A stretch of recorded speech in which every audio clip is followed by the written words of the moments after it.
वो हमारे एक दानिशवार है, तो मज़मून लिखा, कई बातें बड़ी पसंद आती हैं। वो कहते हैं कि मेरी अहलिया, उनको भी किसी ने ना मिस गाइड कर दिया था, हालांकि अच्छी खातून है, लेकिन किसी ने मिस गाइड कर दिया। तो वो भी समाजी और वेलफेयर, और ये ख़वातीन को शौक़ होता ना बनने का, तो वो भी समाज के अंदर अच्छा मकाम तलाश करने के मूड में आ गई। तो कहीं एक दिन जाना था तो बड़ी बन सवर के मेरे साथ वो गाड़ी में बैठ गई। तो मैं गाड़ी में, औरतों को ये भी मसला होता है ना कि हमारी तारीफ़ करो, तो कई दफ़ा बाद मर्दों बेचारों को झूठ बोलना पड़ता है, तो ज़बरदस्ती कराती है ना जी।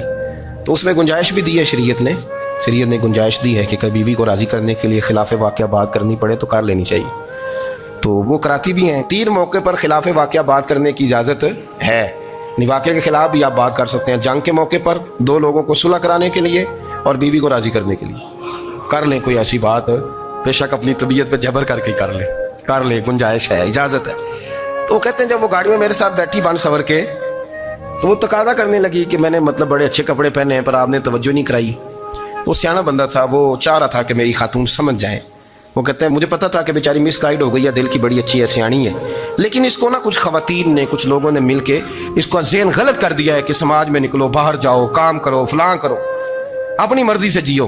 तो मेरे साथ गाड़ी में बैठी कहीं जाने के लिए, तो मुझसे कहने लगी कि आपने मेरी तरफ तवज्जो ही नहीं की, आपने कोई जिक्र ही नहीं किया कि मैं कैसी लग रही हूँ। तो वो कहते हैं मैंने उसे कहा कि अगर तू नाराज़ ना हो तो फिर मैं सही वाली तारीफ़ कर दूँ। तो उसने कहा कि आप कर दें। तो कहते हैं मैंने दर्द से और खुलूस से अपनी बीवी से कहा, खुलूस के साथ मैंने कहा मैं तो रोज़ घर होता हूँ, रोज़ शाम को घर होता हूँ, अगर तू मेरे लिए तैयार होती तो मैं तेरी तारीफ़ करता, लेकिन आज तो तू बाहर जाने के लिए तैयार हुई, तो फिर उनसे तारीफ़ की उम्मीद रख जिनके लिए तूने तैयारी की है। मेरे लिए तैयारी करती तो मैं तो हर शाम तेरे पास होता हूँ। कहते हो मेरे लफ्ज़ों में दर्द था तो वो भी रो पड़ी।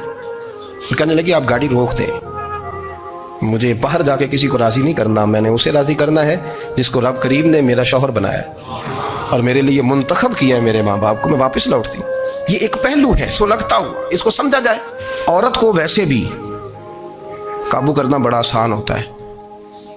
आला हज़रत बरेलवी रहमतुल्लाह अलैह फरमाते हैं बेटियां नाजुक शीशियां होती हैं, इनको तो ज़रा सी चोट लगे तो टूट जाती। देखिए कितना बड़ा जुमला का बरेली का इमाम, नाजुक शीशियाँ।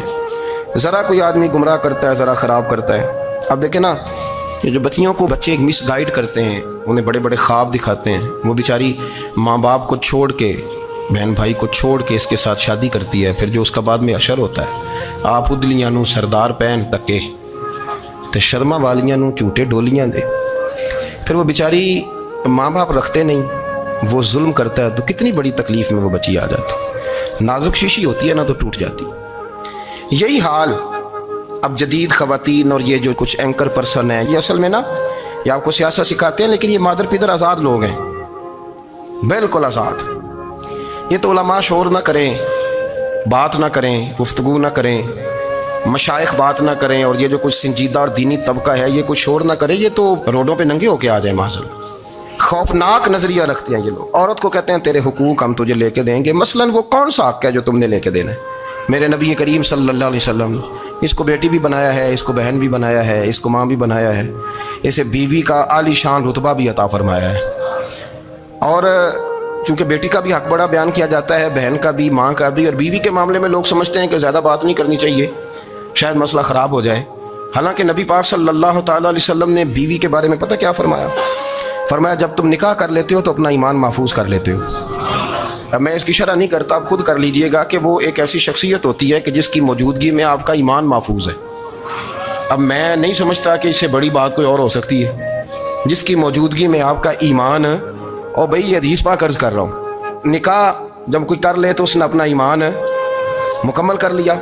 इसका माना ये हुआ कि आपका ईमान महफूज है उसकी मौजूदगी में। तो इससे ज़्यादा भी, यानी ईमान सबसे कीमती चीज़ है ना, तो उसके महफूज होने की वजह हुजूर ने निकाह बयान कर दी।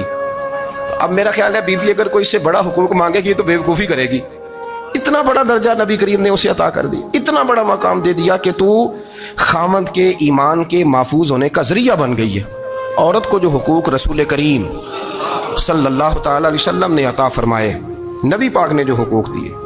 देखे ना, हज़रत अब्दुल्लाह इब्न उमर रज़ियल्लाहु तआला अन्हु की अहलिया बीमार थी, तो जल्दी जल्दी से वो आए। तो जब बहुत जल्दी हो, सफ़र बड़ा शदीद था, तो आपने जल्दी से नमाज अदा की, जल्दी से चले। आपके खादिम कहने लगे हुजूर खैरियत है? फरमाया मेरी बीवी बीमार है। तो उसने अर्ज़ की हुजूर आपकी अहलिया बीमार है तो आपने नमाज भी जल्दी से पढ़ी, सफ़र भी जल्दी जल्दी किया। तो फरमाने लगे ये वो चीज़ें हैं जो हमें मदीने वाले रसूल ने सिखाई। आप इस कैफियत को समझें कि हुजूर सल्लल्लाहु अलैहि वसल्लम ने दर्स दिया। और फिर एक और बहुत बड़ी बात, ये फजीलत किसी और को नहीं दी।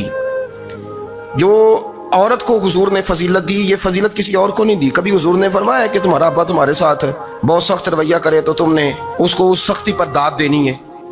फरमाया चलो अगर वो ज्यादती भी करे तो तुमने उसके साथ सलूक अच्छा ही करना है। लेकिन आप एक बात को समझे ना कि बच्चे के बारे में, बेटे के बारे में, बेटी के बारे में फरमाया 10 साल के होकर नमाज ना पढ़े तो सख्ती करो, तुम्हारा डंडा भी लटकना चाहिए।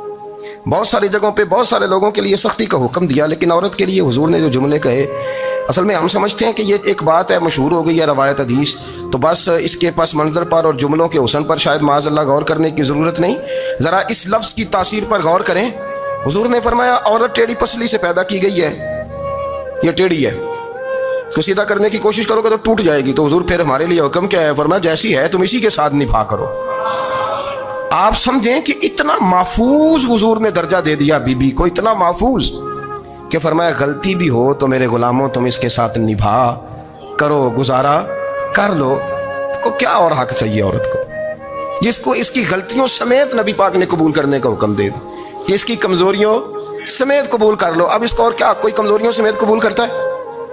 कभी आप दुकान पे बैठे हो तो आप कहें भी इसमें ये भी गलती, मेरे माल में ये भी कमजोरी है, ये भी कमजोरी है, ये भी कमजोरी है, तो कर ले कबूल। करता है कोई?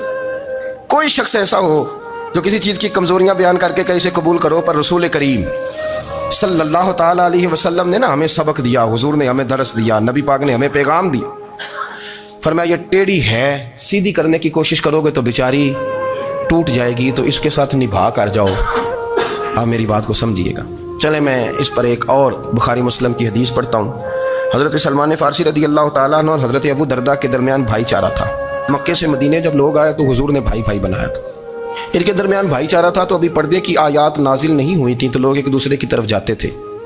हज़रत सलमान फ़ारसी रदी अल्लाह ताला अन्हु हज़रत अबू दरदा रदी अल्लाह ताला अन्हु के घर में तशरीफ़ ले गए तो देखा कि उनकी बीवी बड़ी गमगीन बैठी। तो हमने फरमाया बहन क्या हुआ? तो कहने लगी तुम्हारे भाई को दिलचस्पी कोई नहीं रही, हर रोज़ रोज़ा रख लेता है और सारी सारी रात नफल पढ़ता है। हज़रत सलमान फ़ारसी कहने लगे ठीक है कर लेते हैं बंदोबस्त। नमाज दीन है कि नहीं? दीन है ना ये चीज़ें।